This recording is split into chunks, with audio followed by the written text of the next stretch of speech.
Hello, and welcome to Daily Bread, Thoughts for Your Devotions. I'm your host, Pastor Phil, and today is Wednesday, May 27th. Whenever you are tuning in, thanks for tuning in. Today we are getting closer to the end of our narrative arc and describing that narrative arc. Yesterday, we talked about the identification of the main character as being the leader, the savior, the only one who can perform the duties that the narrative requires in order to be resolved.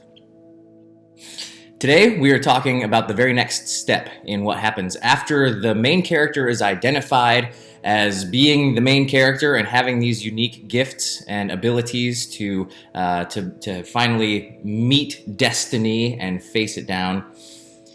What happens is the preparation for battle. So I'm thinking about in the Matrix, right?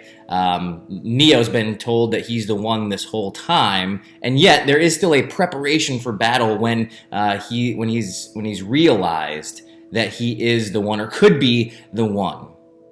When he's finally realized that the Oracle might be right and yet wrong at the same time. There's a preparation. The gun scene, right? When they go back into the Matrix, he and Trinity, and they ask Tank, the operator, to give them all the guns that they can find, right? And so they strap themselves down with guns, and they're just so heavily armed that they're ready to go and do battle. Same thing in Braveheart, right? When he's getting ready for this final showdown against King Richard and the army of the north of England.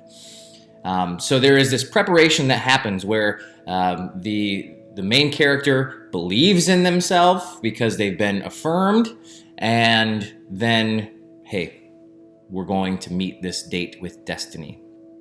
Now, Jesus already knew who he was, and so Jesus doesn't need other people to tell him who he is. However, Jesus does receive that confession from Peter, and then the very next chapter in Matthew chapter 17 is the transfiguration, this sort of preparation, this edification.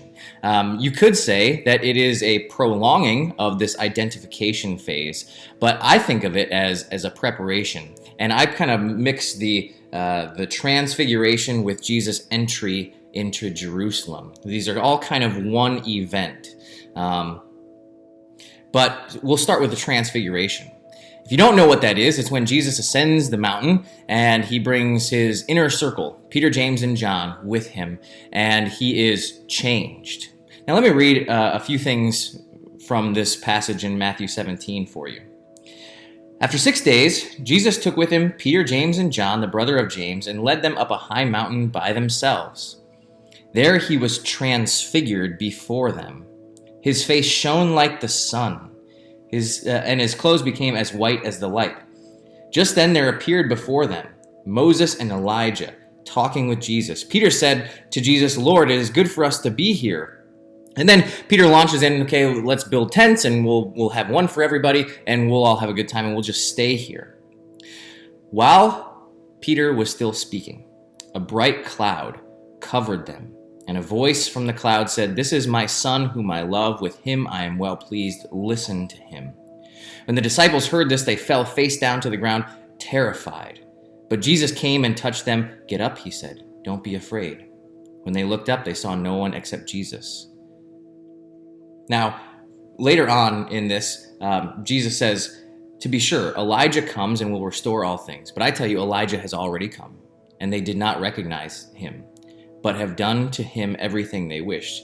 In the same way, the Son of Man is going to suffer at their hands. And in Luke, it says that after the transfiguration, Jesus set his face towards Jerusalem. So he is, at the beginning of the transfiguration, identified by this voice in the cloud that understood as God the Father. And so you could make the argument that Peter's confession and then the validation from God the Father is this identification, and I think that's valid. But then, because of this event, Jesus comes down from the mountain and he is making a beeline. Nothing is going to get in his way to meet his date with destiny. And so it's kind of this transition moment, but Jesus is preparing The father is stealing his reserve, right? In order to allow him to go and be the sacrifice that we know him to be.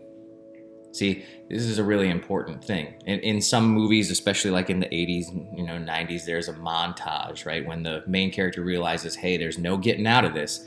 I'm just going to have to do the work. And so there's a montage with a whole bunch of upbeat, power ballads. And then they're preparing for the final showdown. And that's what we're going to cover next time as we look into Jesus' entry into Jerusalem, what people were expecting for him to be, and then inevitably something else happens right before the final battle. We'll cover those two topics tomorrow, and then get into the sort of the final battle, and all that sort of thing next week as we round out this narrative arc. So I hope that you've been enjoying this, and I hope that this has been beneficial for your devotion. I'll see you guys tomorrow. Thanks for tuning in.